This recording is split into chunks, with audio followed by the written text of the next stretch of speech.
Welcome to episode 6 of In Before the Lock. You've got Rob and Davey. Davey, how's it going? G'day, Rob. How you going, man?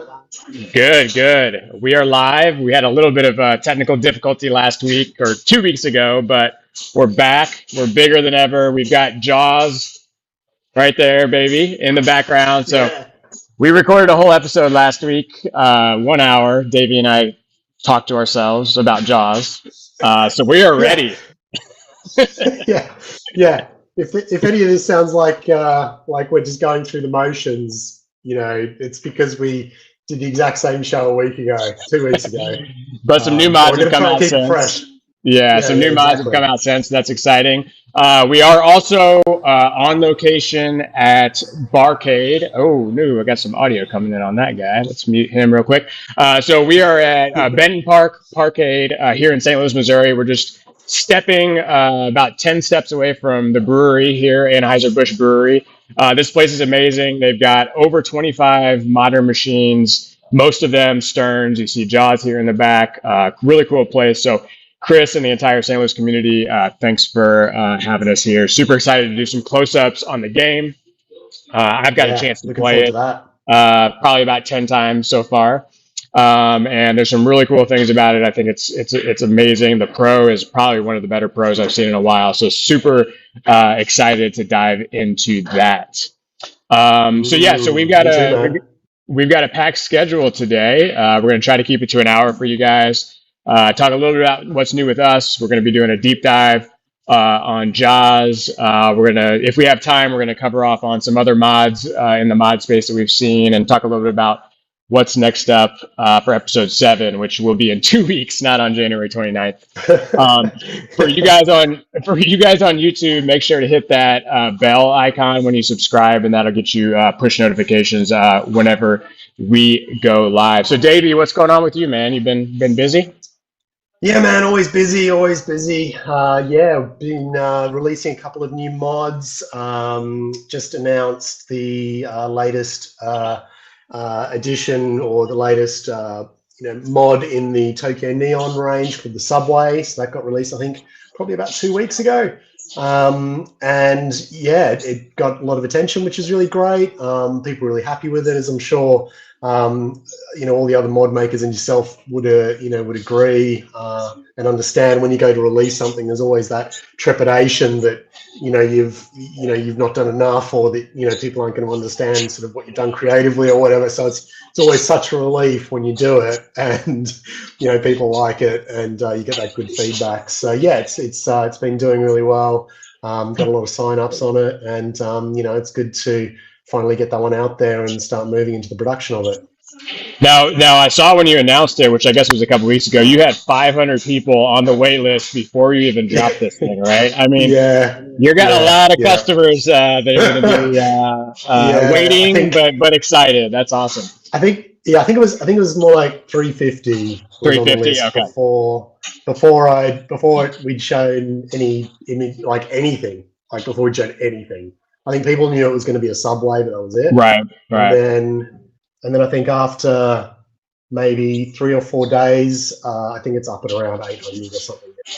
Guys, you'll have to check it out. It's the third building, right? The third building. It's the third building, yeah. Yep. I saw somebody on Facebook bragging about he had all 3 right in front of him. He was going to spend the entire weekend knocking those out. So super cool. Yeah. So that's great, man. It's been really great, and it's such a privilege that everyone's just been so enthusiastic and supportive, with all of these ones, every release. Cool. So it's really great. And I noticed that you guys have sort of just embarked on another run of Twilight Zone and Godzilla toppers. Yeah, we're on our 4th batch of Twilight Zone, so pumping those out, and on our 2nd batch of Godzilla, we've got some cool, actually, one of our mods for Godzilla that one of our mod partners is doing. So this topper, you can add stuff to it. So that's launching, I think, tomorrow. So keep an eye out for that. And we've got some other stuff. That's the surround, is it? That's a 3D surround? No. So so we're looking to show that off at TPF in March, Texas Pinball Festival. This is a much smaller little add-on, but I think people are going to be really excited about it. So that'll be launching tomorrow, and then the thing with the 4 screens is coming probably in March as far as like next reveals. Awesome, man. So it'll be at Texas. Yep, I'll be there. You going? You coming? Yeah, man, I'm coming. Sweet. Yeah, Party. I'm going. All right, Yeah. let's keep going, baby. Let's keep going. No more guys up. Okay, get this train rolling. All right, so we had this kind of idea where we were going to really like dive into all the different aspects of Jaws. This game is just been released, you know, within the last, I guess, month. It is shipping now. We got one right here behind me. Pros are going out, premiums are going out in I think March. I know, Davey, you've got a premium coming. I've been just really excited about playing this. You know how it is with like you see a game, but then you get to play it and like everything changes. So really cool to experience it. Like I said, we're going to be kind of breaking down different areas of the game and talk about what's out there and also what is to come.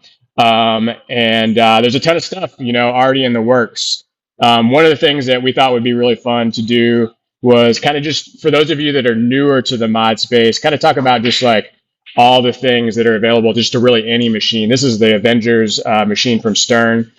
This is Alec's machine, my partner at the Electric Playground, and he's done a ton of stuff to this. So, you know, for you guys that are like looking at this as an inspiration for mods to do on your machine, just kind of note that like ton of options with like painting the cabinet, armor, the legs, the front panel, adding volume controls. He's got an updated knob here for the shooter, cup holder.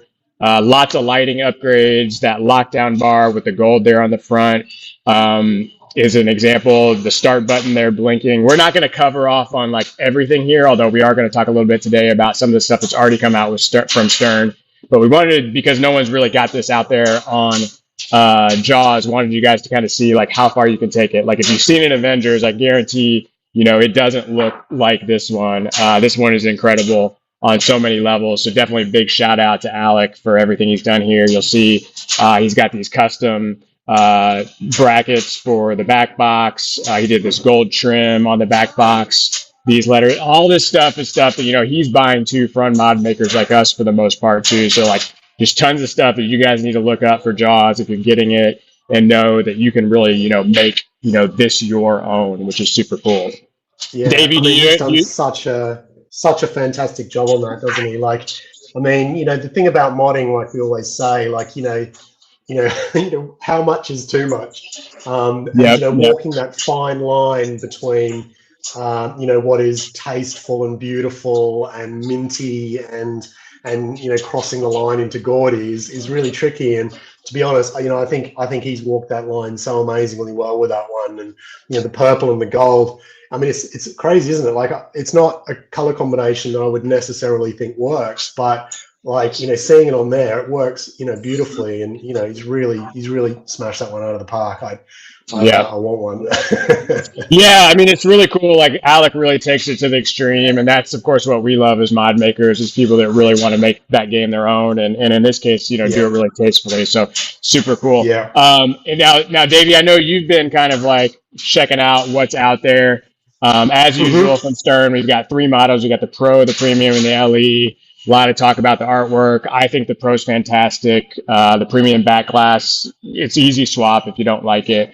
And of course, we've got the LE, which not too many people have seen, but I think other than the white being a pretty interesting choice, I mean, I think it's looking pretty good. Any favorites for you amongst these? Yeah, well, I mean, I tend to, I mean, my default position is Premium anyway. Just because, I always just feel like, for me personally, pros are always sort of lacking something, and that would sort of eat away at my OCD in a way. So, you know, I think Premium's my default position. I've only ever gone LE once, and that was on Foo Fighters. Just because I just thought that the color combination of the greens and stuff, this one that you can see in the background here, was just so beautiful on Foo. That was the one that I really wanted to go for. For me personally, the white armor on the LE, I don't find that appealing. It kind of reminds me of white sunglasses, which are a questionable fashion choice, I think. And so, yeah, the white armor is just not for me. I don't dig that. But obviously, like we were talking before in the lead up to the stream, the back glass, right? Like the back glass on Jaws and that imagery of the movie poster is like probably one of the most iconic movie posters in all of movie history. And it's interesting, isn't it? Because, when Pulp Fiction got released, it was Quentin Tarantino who nixed the idea of using the Uma Thurman on the bed poster on the pinball machine, because he was like, it's too obvious, we don't want to do that. And you could say that about Jaws too, right? Like it's an obvious choice to put that movie poster front and center on two of these machines. But I think when it comes to Jaws, like you just have to have it. And I think I'll probably be changing my premium one out. Yeah, I was telling you, like, it's a little hard to appreciate how this back glass is different than other sterns, but I think that they really nailed the lighting, whether that they put much effort into it or not, probably the artwork and the shading, but also it's just so clean. Like, I'm a huge Zombie Yeti fan. I love all this stuff, but like they're typically not clean, and this is very clean. It fits really well. I think it goes great with the black. So I'm getting just real good vibes from the Pro, and there's also some other things about the Pro, specifically like how some of the shots work, that I'm really happy with so far. So yeah, we'll take a look at that in a bit. Yeah. So have you found anything like kind of in that like general class of mods for Jaws that are out there already? Yeah, mate. Could you share my screen for me, please? Absolutely. Tilt graphics. Starting off. Yes, these guys also always are quick to the punch on stuff. They are always. That is one way of saying it, man. Yes, they're always very quick to the punch. And you can see here, we've got like a barrel shooter rod. Some of these are probably generic, that they're probably just applying to all of their machines. Things such as the mirror blades. Leg casters, leg protectors, that kind of thing. But we've also got things like lockdown bar accents with little bites taken out of them, shooter plates, in various flavors. We've got a Jaws keychain in case you you feel like your Jaws needs a keychain, pepper toppers, and pin gulps, of course. These are all, like we were saying earlier, like when games get released, there's obviously some mod suppliers who can just start producing stuff immediately. Like shooter rods are always going to be the same dimensions. Lockdown bar accents are always going to be the same dimensions. You don't need the game in front of you to be able to produce this stuff. And so that's why you see sort of, a lot of makers sort of just releasing stuff like within days of a game announcement, because they don't need those measurements from the game. So a couple of other, we've got another, so you can see here, this is actually a different shooter rod to this one. So this one's done by Tilt Graphics. This one is done by Panther City Pins. I guess time will tell to see, who's got the better one, but they look very, very similar to each other. And that's going to happen. I think that's going to happen a lot on Jaws, to be honest. I've got another example of that coming up.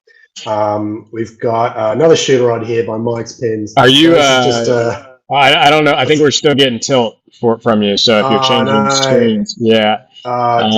Okay. Let me try again. Sorry. I'll give you a little comfort zone and let you reset. So we're, beyond the basic stuff, we're going to be getting into like each area of the playfield on Jaws. So we're going to tackle the upper playfield, the center playfield, and lower. We're going to be talking about some of our just thoughts, and then also talk about just what we're experiencing from gameplay, and then also some of the mods that are out there as well. But Davey, back to you. I've still got tilt here, and now I've got, there we go. Cool. Got it sorted, man. Got it sorted. Technical hitches, man. From the professional outfit that is in before. Hey, we're live, so that's something. yeah. At least we're live. I've got a window showing that we are live, guys. So we're doing better than 2 weeks ago. So this is a different shooter rod. This one's by Panther City Pins. Very similar to the Tilt Graphics one. We'll see which one's better out of those two. This one's by Mike's Pins. Flip Mod, sorry. I think it's just a 3D rendering of like a shark head and stuff. But yeah, that's another shooter. We're going to see so many shooter rods for Jaws, mate. You will not believe. these are just the ones that have been released. I think Chris, who's in the chat, hey Chris, the arcades, I think he's got a couple of shooter rods in the pipes as well. But this one's by Josh Hardy, who's done a lot of amazing mods in the past. He's taking the ball eating, very figuratively. There we are. Hey Chris, he's taking the ball eating of Jaws very figuratively, and he's going to do a shark eating a ball shooter. That's fun. Yeah, on our stream that never aired, we casted a lot of doubt on people's ability to execute that. So we're gonna have to make sure the doubt is well seated. Yeah, that's coming. Yeah, we're gonna throw some serious shade at the ball eating. Sorry, in the nicest possible way. And then we're gonna eat our words if he pulls it off. Yeah. No pun intended. I'll eat a pinball if he pulls it off. Yeah. Anyway, back on track. So Rocket City Pinballs released these start buttons and coin reject buttons, which are quite funky. We've got Jaws actually eating the start text, which I thought was quite cool. What else have we got here? We got these are speaker grills that go over your speakers. There's some cool options here. I feel like our collective mod game on speaker panel upgrades is getting better.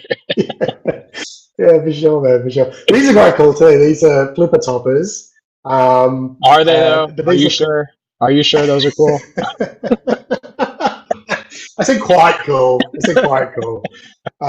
Look, okay, so anybody who's a fan of Baywatch, and we actually had this conversation last week, didn't we? But anyone who's a fan of Baywatch will know that the Baywatch shark fin flipper is quite an iconic feature of that game. So he's taken that idea and he's run with it.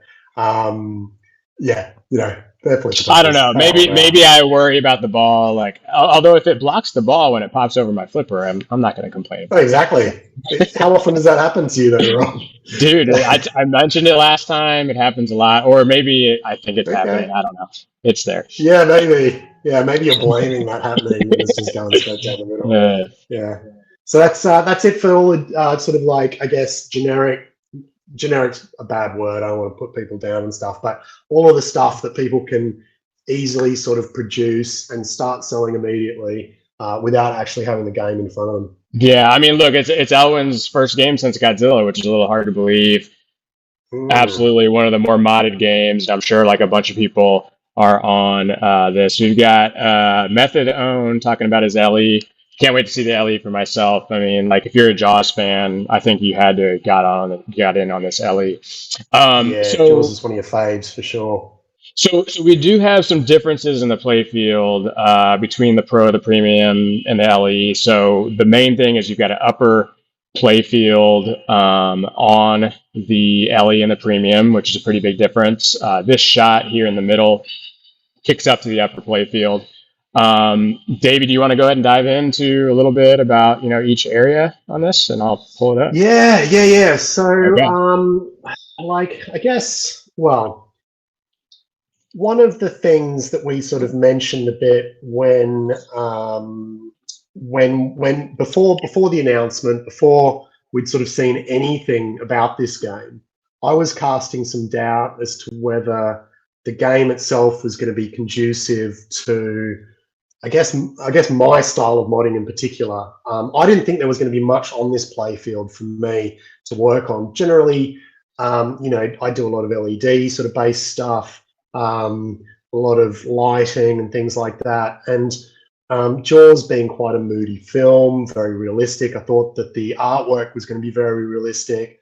I thought it was going to be quite moody and stuff. And so actually, I was very surprised when this came out that I saw a ton of opportunity, not just for me, but just for modding in general. I think that there's so much interesting content in Jaws itself, and there's just a lot of opportunities on the playfield for interesting things. Let's take a look at the back playfield on the Pro first. I mean, instantly right off, you've got those two buildings. Back left and back right. Now, the back left house, which I think is like, I don't know whether it's a particular area in the Jaws movie, probably Jaws people will probably know, yeah, that one there. So it's Quint's house on the right, isn't it? His boathouse, but on the left, I'm Yeah, not yeah. sure. Yeah, I Yeah, so don't. I that's guess Quint's boathouse. that's This one one, of I'm the not sure. docks. I mean, like I had mentioned to you before, there's just like a lot of space here to work with. So like I can definitely see somebody, you know. Mate, like, I mean, look, we've got sort of like little pontoons in the water there. We've got the water itself. I mean, if you were going to 3Dify that and make that a really interesting sort of section back there, plus doing the house as well, I mean, there's a lot of cool stuff that somebody could do with that. I mean, the only I guess, commercial implication of working on that section is you're only going to be selling to pro owners. But the flip side to Yep. that is there's a lot of pros being sold in this game. Like you look at the Jaws thread, and a lot of people are going pro on this. I think that a lot of people feel like the upper playfield doesn't add a lot. The ball isn't up there that much is one of the arguments that's being put across. And so a lot of people, and the other aspect as well is, and we were talking about this earlier as well, is that center shot that usually goes up to the upper playfield. So it goes to the right of the chum bucket, does a 90-degree turn, and then up an up ramp, doesn't it? Like a horseshoe ramp up onto the upper playfield. Yeah, And so I'm definitely a big fan of how that shot hits on the pro. So that center ramp. So one cool thing about that center shot, it feeds back to the left flipper. The right ramp feeds back to the right flipper. It's very fast. It feels as fast as Venom, honestly, but I feel like there's less of that speed, right? So it's a little more controllable in terms of mixing things up. But it also sounds really good. It reminds me actually of hitting the tower shot on Jurassic Park in terms of just that very quick pop and like feeding back to the flipper. So it's just a ton of fun, and I'll be kind of curious to hear what people think about that being missing from the premium in the LE. Yeah. And I mean, one of the other aspects of this too, I know this isn't particularly modern where we're going with this right now, but you mentioned speed. One of the interesting things about Jaws is where those ramp returns end up in terms of the flippers. Now, usually ramp returns end above at the very top of the in-lanes, don't they? Whereas on Jaws, they're at the bottom of the in-lanes. And so every ramp return as it's coming in is hitting your flipper probably a second or a second and a half earlier than it would do on comparable games. Now, that's just going to increase the speed at which the game plays. And it'll be interesting to see whether other designers take their cues from that idea and run with it. Look, I'm sure it's been done on other games before and stuff, but it's the first time I've noticed it. So speaking of, we're in the upper play field. We talked about each of those corners. The top left corner is going to be kind of out of the picture on the LE. We've got that center shot, which, that sign there in the middle. I'm sure people are going to do a lot of stuff. We saw that on Godzilla. You did something on Godzilla. Did I? So I think so. I think that might have been. I think you should have quit. I think you should have quit after that one, Davey. Actually. yeah. I still might, mate. I still might.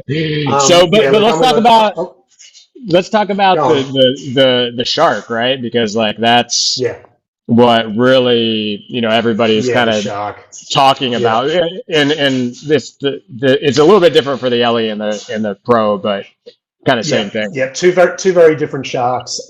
So the biggest contentious thing, I guess it was contentious, I suppose, for a certain subset of the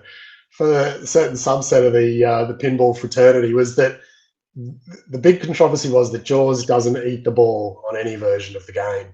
And it became a bit of a kind of like a shark eating its own tail, I suppose, in a way. Like, the ball eaters were mentioning it every third post. The people were giving them, everybody else was giving them crap about it. A lot of people were enjoying the joke and enjoying saying ball eating as much as they possibly could. And, we've run with that joke as well. And it's turned into a bit of a pinball in joke, really. And we'll get to, there's been a couple of modders who have been interested in changing that in the games, and we'll get to that in a bit. But obviously, when it comes to things that could potentially be modded in all of these games, the most obvious one is the shark. This is the shark on the premium and the LE. You can see that there's no space for the ball to be eaten. So what happens is the boat is ordinarily in a down position. You hit that captive ball enough times or whatever, or I'm not sure of the rules. You probably know better than I do at this point, or the chum bucket or whatever, and hit stand up target. Or anyway, Jaws pops up from under the boat. You whack him a couple of times, once or a couple of times, and then he disappears again. So I think Jaws on the premium LE looks pretty good, to be honest. I'm not that down on him. But yeah, a lot of people that I've spoken to, a lot of modders that I've spoken to are going to be looking at redoing him. And I think there's a bit of a complexity with that, because obviously he's a bash target. So you have to build him out of something that's going to be resilient to balls pounding up against him. Now, when I was having chats about this with people, there's been a mod that's been released for Theatre of Magic, which is called the Unbreakable Trunk, which is done by like a prop guy, I think from Germany, and he's not doing them anymore, unfortunately. But they were the most amazing product. I think he was building them out of like a really tough silicon, and they are, he calls it the Unbreakable Trunk because the trunk on Tom is renowned for like snapping after a certain amount of time, so you have to replace them all the time. But the Unbreakable Trunk is literally unbreakable. Like they stand up to the punishment of getting. The trunk is used for literally everything in Theatre of Magic. So it really is a focal point for ball hits. And the Unbreakable Trunk stands up to its name. So when I saw the shark, I was like, it needs to be something that's got a bit of give in it, something that can take a bit of a ball pounding. So yeah, it's interesting to see what people come up with in that regard. Now, I think there's been some ideas, at least visually, shared on the Pro.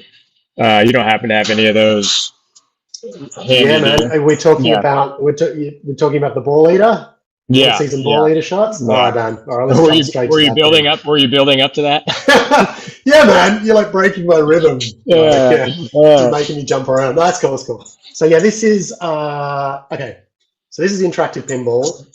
Very clever mod maker. He's done a lot of really cool stuff. You might remember him from his Jerry ramp, which we've talked a lot about before. The Jerry ramp scored really highly on the mod roundup that you and Don did a couple of podcasts ago. I'll quickly talk about that. So the Jerry ramp is a ramp for Rick and Morty that essentially replaces a section of the game that is ordinarily just a bunch of stand-up targets. And it replaces those with a tunnel, basically, a ramp tunnel that enables you to shoot through that section and up into the garage shot. The garage shot is a renowned, difficult shot in Rick and Morty, a little bit clunky. A couple of people have taken to modifying the ball path a bit to make it an easier shot. So this is another, they've been branded cheater mods, which I'd like to embrace. I think it's a cool thing, and I think there's a bunch of guys that are making these mods, and I believe they should embrace that term as well. To reduce the power of it in terms of people giving them shit for it. And this will be branded a cheater mod as well. This is by the same guy, Interactive Pinball. He's done a bunch of other stuff as well. A lot of them are cheater mods, game-changing mods. And what he's proposing for Jaws is to replace the static on the Pro, which I don't think we showed this earlier, but on the Pro, Jaws doesn't pop out of the playfield. He's a static shark that's punching his way through a cage. And he doesn't do anything, he doesn't move. So what Interactive Pinball, I don't know his first name, unfortunately, but what he's proposing to do is to modify that shark so that it is lower on the play field, has an open mouth. I'm not sure whether it's going to open and close or what, but essentially the ball will go through the shark and up onto the wire form at the back to return the ball to the flippers. So that's for the pro. For the premium, what he's suggesting is a second version that will give the shark that comes up from under the boat the ability to swallow the ball, hoping to retain the bash feature. So the shot will register when you don't hit the shark directly in the mouth. When a shot directly in the mouth is achieved, Jaws will swallow the ball, and then the ball will appear somewhere else on the playfield. Yeah. Okay. Yeah. Yeah. It's quite a mouthful. It'll do it. It'll do it once, and then that's the key thing about these is like it's got to hold up, Mate. Okay. The pro, I reckon he can do the pro is doable for sure. I think he doesn't have a hope in hell on the premium LE, unfortunately. Like, he's a very clever dude. He's done some cool stuff, but what you're looking at with the Prem LE is removing that entire mech from underneath the playfield. You're going to have to get your customers to desolder anything that's there, because it'll have coils and things that usually won't have or may not have an easy way to disconnect them. There will be a bunch of installation problems with that.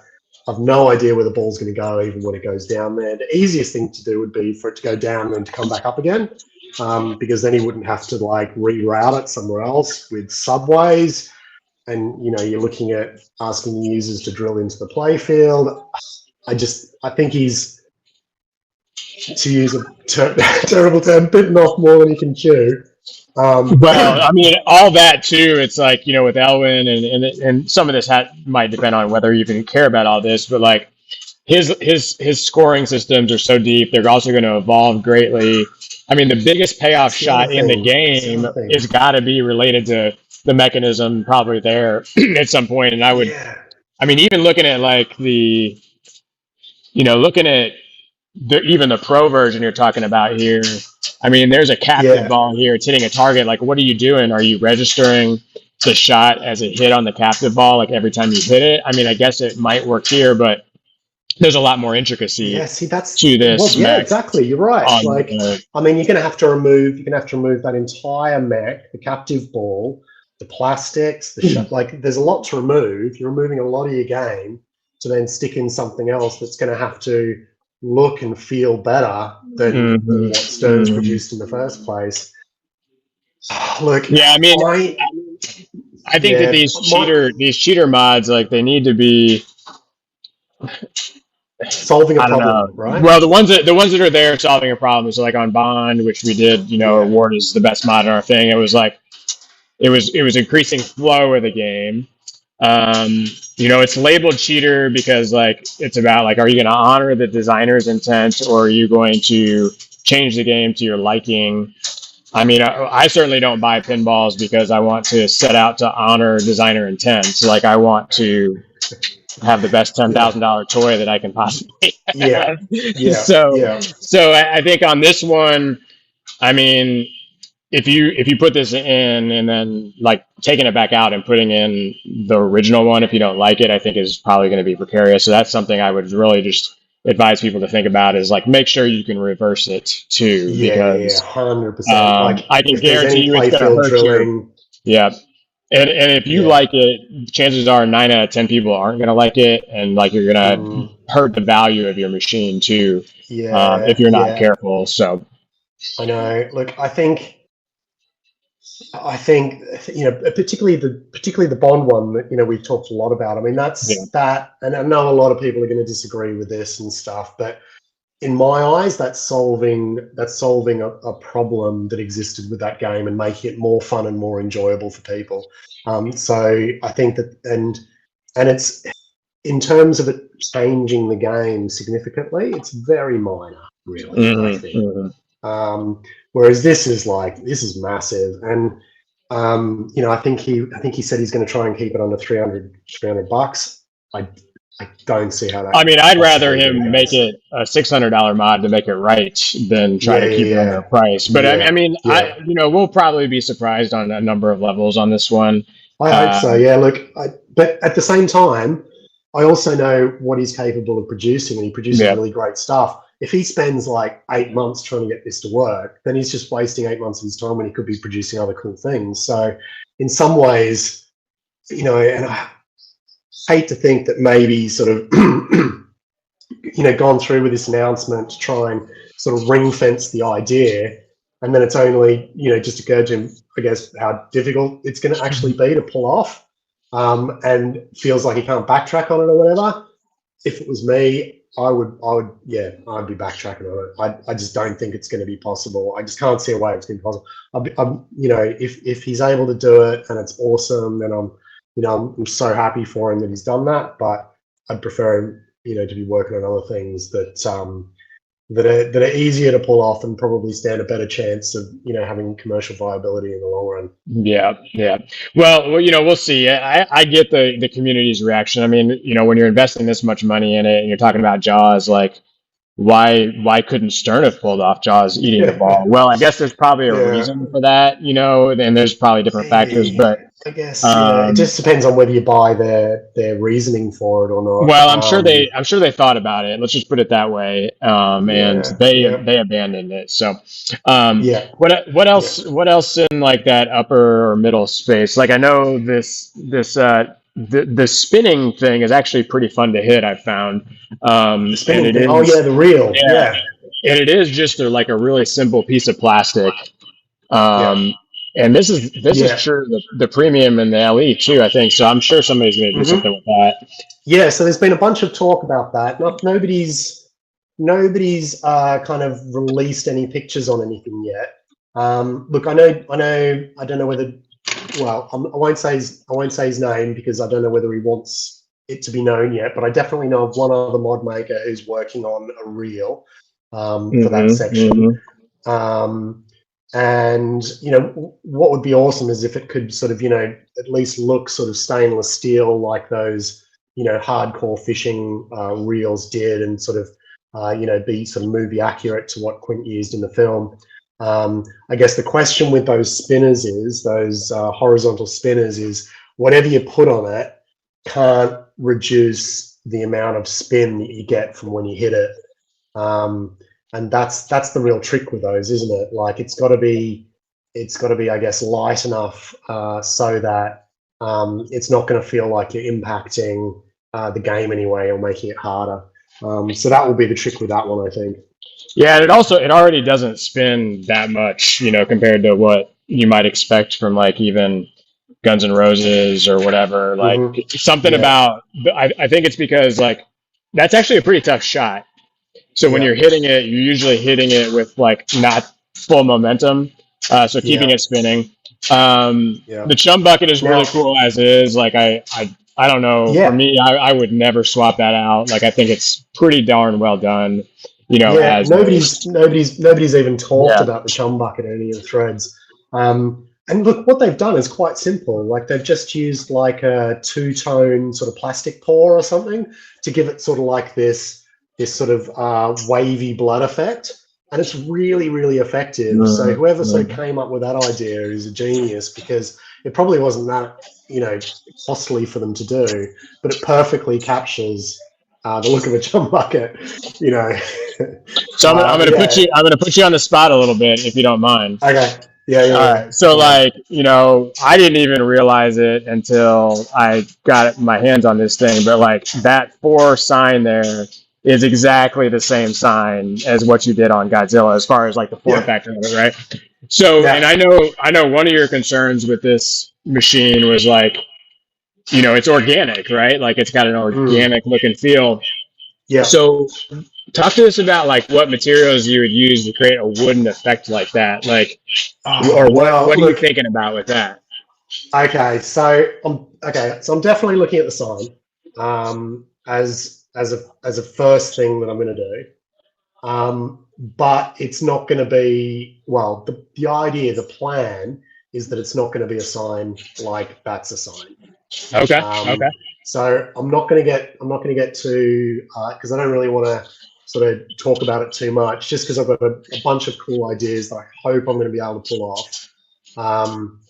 and it's stuff that I sort of haven't really done before. It's not going to be like the Tokyo Neon sign. It's not going to be sort of representative like Tokyo Neon was on the Godzilla sign. It's going to be something a little bit different, but it still has to convey the same information that sign does. So here's my challenge to you, Davey. Yeah. Currently, I'm not going to buy this machine. I want this thing to be so awesome. Yeah. I gotta buy this. You gotta buy no pressure. No pressure. Okay. No pressure. Okay, man. All right. Well, I was gonna make it slightly awesome, but now I'm gonna make it really awesome. Perfect. Perfect. No, I hope you do something with that. I think it could. It's just a great centerpiece. Now, does that exist on the premium? Yeah, it does. Well, so this is the tricky bit, right? So it does. Okay, can you pull up the Yeah, okay, right. Now this is the tricky bit, right? Now okay, that sign is really thin, yeah? Super thin. The boat lifts up into that sign, almost touches that sign. So I've got like fuck all space there to do what I need to do. And what I'm thinking, it's not going to be thin, it's going to be reasonably chunky, like maybe 3 centimeters, like an inch or something in depth. So, and there's also going to be like something sticking out. So what I don't know yet is how much space I've got under the Orca that I can sort of hide stuff away underneath there. So yeah, I don't know. It'll definitely fit on the Pro. But I'm going to need the premium in hand before I start like trying to work out where I'm going to hide everything. Yeah. Well, the piece that I've got in mind is going to be quite significant, at least. I think we should probably move on to the lower and the mid Playfield. One last thing I want to note about the upper Playfield though is like this sign here in the back, this Amityville sign, is actually really cool as is, but also a ton of potential to bring that to life. Like there's something about that in the whole design that I really, really like. The backboard entirely, I think, has got a lot of potential as well. I love it when backboards are really representative of sort of like a world under glass. And this is really that. It's got that depth of the sort of the water and the river sort of running in between the two. Totally, and there's some great lighting. There's some great lighting they're doing here. Like, you're not seeing it now, but it goes all turquoise from time to time. The lighting on this is way better than it even looks in video. You got that target that pops up. Down here, I mean, I think that there's less potential for major things. I mean, you already got some nice effects here on the slings, to be honest with you. The artwork here is really nice. If you haven't noticed, this save opportunity is just a lot of fun. Haven't seen this in a machine in a while, especially from an Not any modern machines. Modern machines. We've got this flipper that you can actually use the action button to lock the ball. And what's cool about it is when you activate that, even if the ball isn't there, when the ball does get there, it locks it into place, which I thought was really a nice feature. I found that this is a pretty dangerous shot. Like, a majority of my ball, losses, I guess, are related to going for this. So starting to understand better, like, how valuable that is. The movement of this shot coming straight down and into this in lane is very interesting. You hit it up here, comes all the way down and feeds this flipper. I do like that a lot. But have you had any thoughts about anything interesting that you I think what you were talking about earlier with like that wood effect, like, I mean, obviously there's a lot of there's two sort of main characteristics of this game, isn't it? It's like it's full of water. So I think there's a lot of opportunity here for some really, really cool water effects.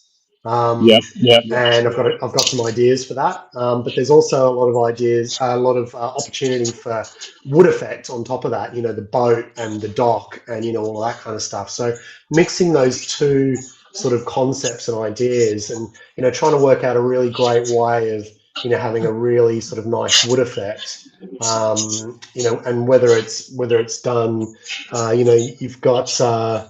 Orich has done like his Metallica hammer, and he's done that, using laser etched wood all right, where are you, man? Like, make some really cool stuff for Jaws, using that same effect. That'd be great. But failing actual wood, there's a bunch of wood injected 3D printing techniques that you can do now. Interactive Pinball, the guy that we were just talking about earlier, I think he was using like a wood effect on his Twilight Zone piano, if I'm not mistaken.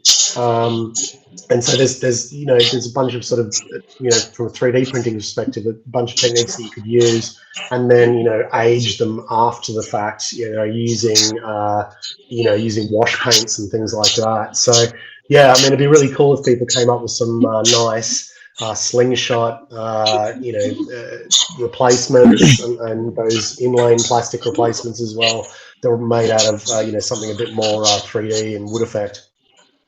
So C Arcades, who's one of the guys in the running on the magical ball eating mod that's coming down the pipe, says, I will make sure the boat is the same footprint. So I assume what he's kind of assuming here is like what I said about being able to take it out if you don't like it or if it has problems.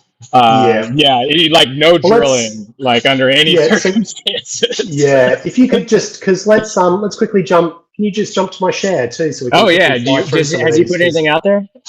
Well, yeah, no, this is okay. So we're not going back to the ball. We're not going back to the ball. Sorry. No, we're not. No.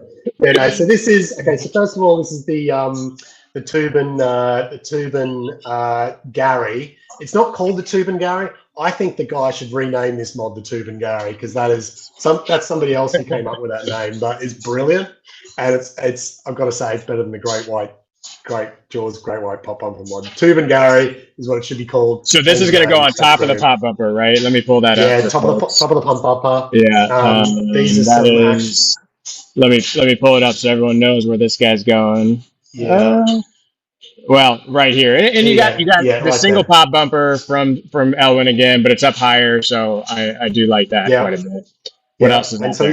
he's actually printed some now. Oh, okay. I think he's done quite a good job on those. They look really nice lit up. So yeah, I think he'll sell a bunch of these. They're fun. We've got Tom T Diddy has come out with a watchtower, just a very early prototype of that. C Arcades, who's just popping up in the chat, has done a watchtower as well. So it's going to be Battle of the Watchtowers between these two fellas. But Chris, C Arcades, has just been smashing them out so far. He's done a really nice boy as well. That's nice. With a nice figure. You might recognize her from the opening shots of Jaws. There's a still there. So, really nice sculpting work done for that one as well. I think he mentioned that he's going to have a flasher in the top as well.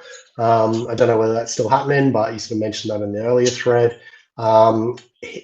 Chris has also mentioned working on the drop target that pops up out of the playfield, the shark fin. He's thinking about doing that in like an acrylic, but making an actual shark fin. But encasing it in clear acrylic to stop air balls, but making it more look like an actual shark fin. So it'll be interesting to see how that plays out, and whether it can survive, again, a lot of punishment from ball hits. Will the acrylic scratch? Will it get cloudy over time? So that'll be interesting to see what he does with that. And this is the one that he was talking about in the chat just before, his boat. A lot of interest in this one so far. He's had sort of 16 upvotes for this. Beautiful. That looks great. It looks really good. So he's done a good job on that. And obviously, it's just a very early 3D render. So, I'm sure he's going to do some more work on that as well, and make that look really special. Because, a lot of people were disappointed with how both of the boats looked actually on Jaws, both the Orca, which is the upper playfield Orca, and also this mini outrigger or whatever you call them, on the premium. Does this boat exist on the Pro? I think so. Now I'm like kind of drawing a blank. Let's see here. It's premium. Yeah, there it is. No, that's still premium. That's still premium. Yeah. No, it doesn't. It doesn't. Oh no, no. I mean, Yeah. it Okay. So it's could. been I don't know. replaced entirely. This is a pretty substantial piece of plastic back here that I think. I mean, you wouldn't want the shark head probably coming out of the boat. So yeah, he says no, only on the premium and LE. No. Yeah. Yeah. So only premium LE. So I mean, look, this is one of the complexities with this game actually. Like on a lot of other titles, you can usually go, oh yeah, it's going to fit all versions, etc., etc. But I think when you're targeting the sculpts that are only in one particular version, it does complicate things because you're essentially halving, or in some cases quartering your market, and we're only guessing what those overall sales are going to be for those different versions. My gut feel is that Jaws is going to have a higher percentage of pro sales than most of the titles before. Certainly for titles like Godzilla.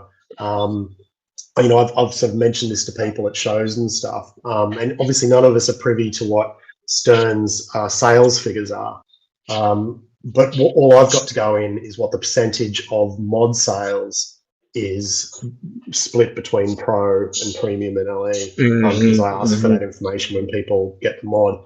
And obviously this isn't, it's not scientific because we're just looking at the people who like to mod their games. But the split between pro and premium LE for me, for the Tokyo Neon, was something like 95% premium LE to 5% pro. So, I mean, that would have to translate in some degree to, the overall sales split between pro and premium. So, I think, at least for Jaws, it's going to be a much higher percentage going towards pros for this one than premium. Yeah, I mean, if the gameplay is there, which it seems like it does, I think the market situation kind of lends itself to it because you got an Elwyn game, right? Which is like, if you're into pinball, you're probably gonna want it on some level. You may be a little oversaturated on your collection. Prices are where they are. It's like, hey, I can get in on a pro. It's going to be great. And a lot of people will argue that Elwyn's, pros are really what you want, in the long run anyway, from a gameplay perspective. So that's exciting. And I think it's good from a mod maker perspective because these guys aren't like $4 or $6 grand in above where they would have been otherwise. So they have more to spend on what looks like from CRK is like a really quality item, potentially, or at least in some cases. For your pro. So it'll be really exciting to see sort of how these things progress over the next. There's actually one more. If you just want to jump back, I think we've still got time. Sure. We'll just stick on Jaws for this episode. I think we've got a bunch of other mods as well that have sort of come up. We usually do mod world, where we cover sort of all the other mods that have sort of been released, but we're sort of running out of time now, so we'll just stick to the Jaws stuff for today. But this one, so this fella. Now, have you seen this one, Rob? No. Light on me. Okay. Do you recognize his work at all? Who's the guy? Well, you won't recognize the name. It's Artistic Dementia, but that's because he's renamed himself just recently. Do you remember a guy who was building sort of really intricate wireforms for Bond a little while ago, and it sort of all kicked off in the Bond thread because he was building something really intricate that was going around. I do, The rocket. Same guy, right? Same guy. He also did Toy Story 4 Slinky, the Slinky. Oh, Slinky toy. I don't know if you remember that one. Are you sure he wants to be outed as his new brand? Does he want that association? Yeah, he does. Yeah, because he's. I really respect that guy because he's put up with a lot of shit from people about changing ball paths, and it's ridiculous. Mate, I know. And I'm really happy that he's coming out there, and I can see why he would want to kind of like walk away from some of that drama. So keep going. Yeah, absolutely. But he's an incredibly talented guy. He does incredibly intricate, creative, artistic wireform work. So it's always to do with wireforms. It's always to do with welding and stuff like that. But he has copped a lot of flack along the way. And that makes me really sad because, I just love these guys who just try something different. Nobody else is doing the same kind of thing as he is. His style is really recognizable. As soon as I saw this, I knew it was the same bloke. And I'm glad he's back, and I'm glad he's doing some cool stuff. And actually, this is quite cool. Scroll down a little bit if you don't mind, just so we can get a better look sure, at this thinking. So what I won't do is I won't play this initial video because I want to play you the last video that he's done. So he's taken a toy that's sort of got some articulation in it already, and he's built this wire form to go around it as though the shark is breaking through the cage in the same way that the pro shark is breaking through the cage. Now, initially, he was working on some sort of like wire form. He's here. What's up? There we go. Yeah. There you go, man. Yeah. No, we're behind you, bro. We're behind you. Definitely. So I do have some doubts as to whether it's actually going to fit in the game, as I'm sure he probably does as well. None of us really know that yet. But check this out, right? So this is the latest. So he's been working on some other Back to the Future stuff as well. But this is the latest one that he's got, where he's got it working with an actual Look at that. Yeah. Okay. Where is this going to go? Yeah. Like I'm like racking my brain. I know, man. I mean, that back left corner is an obvious spot, but. Well, I think what he wants to do is replace the pro shark in the cage with this. Okay. So potentially he could move it forward. So not exactly where the shark is at the moment on the pro, but actually pull it forward to give the tail some space to breathe. The other option is just replacing this toy that he's currently got with something that he builds himself or gets somebody else to build for him that achieves the same sort of articulation results, but in a shorter length. So yeah, anyway, he's back. This is looking awesome. I like the direction he's taken with it, particularly with this sort of the actuator and stuff doing its thing. And yeah, I'm excited to see where it goes for sure. Nice. Yeah, this one's exciting because like I can see how this one just brings out wow factor, like a moving thing, kind of like with Jurassic with the head, like this game is missing that, and it's one of the reasons the ball thing is what it is, and it's probably going to be tough to tackle, so this could definitely kind of fill some of that need, or that desire. Yeah, for sure. Cool. What else you got? It sounds like you got more. You're pushing me on time. What have I got? No, man, I've got... That's it for me. All right. All my stuff. So stuff's coming together quick. I mean, this game kind of like we've been hearing about it for about a year as a maybe, but it's here. Obviously, super popular theme that people are going to be diving into. Definitely some nice work already. Yeah, there's going to be a lot of. I mean, even already, there's been a lot of excitement from all the all the sort of the usual suspects in the mod scene, and I think everybody. Look, I think we've sort of seen that. Ellen's last title was just such a mod maker's wet dream in terms of like what you could do for it, the modability of it, people's appetite for mods on that game. And so I think everyone was ready, at least the mod community was like ready and waiting for the next Elwyn title because they're gonna usually sell in bigger numbers, so you're gonna have a bigger pool of people that you could potentially sell mods to, and his games just tend to be really fun to mod for whatever reason. And and even me, who I was sort of doubting that Jaws was going to be a title that was going to be that conducive to my sort of style of modding. I'm seeing a lot of opportunity here, and I think a lot of other people have too. So yeah, I think it's going to be a real pile-on, and it's going to be quite competitive, as you've seen with the Watchtower and multiple people going. It's coming. People trying to ring fence certain areas. To say, I'm working on this and trying to scare off everybody else from working on those sections. But hopefully everyone will just like have some fun with it. And if we do go for the same bits, then I guess just the best mod will come out on top, won't it? Hey, I know there's some efforts to try to like reduce some of that, but there's something out there for everybody with this stuff. So and also like people like to buy from who they know too. So like just because multiple people are doing it, like you're going to get good support, or you want to try somebody new. I mean, that's one of the coolest things about like working with like a CR Arcades is or you're gonna get the service that you're gonna get if you've had good service. And I know he in particular like really gives a shit about performance on these parts, so like you're gonna expect that from him as well. All right, so next week, 2 weeks from now, I know you've got a bunch of cool new stuff for some other machines. I'm sure we're going to be talking about Jaws for months to come. Yeah, yeah, we will, yeah. But yeah, we're going to wrap this up. Just want to give another shout out to Benton Parkade for having us here, letting us check out their game. Got some free credits out of this, which is super exciting. I'm going to keep playing it. I hope you guys are getting a chance to play it sometime soon. Davey, you got a couple months probably for yours, but it'll be there soon. Oh man, I know. I'm going to be the last game to come out will be mine probably, mate. Like, let's hope everyone else doesn't beat me to the punch.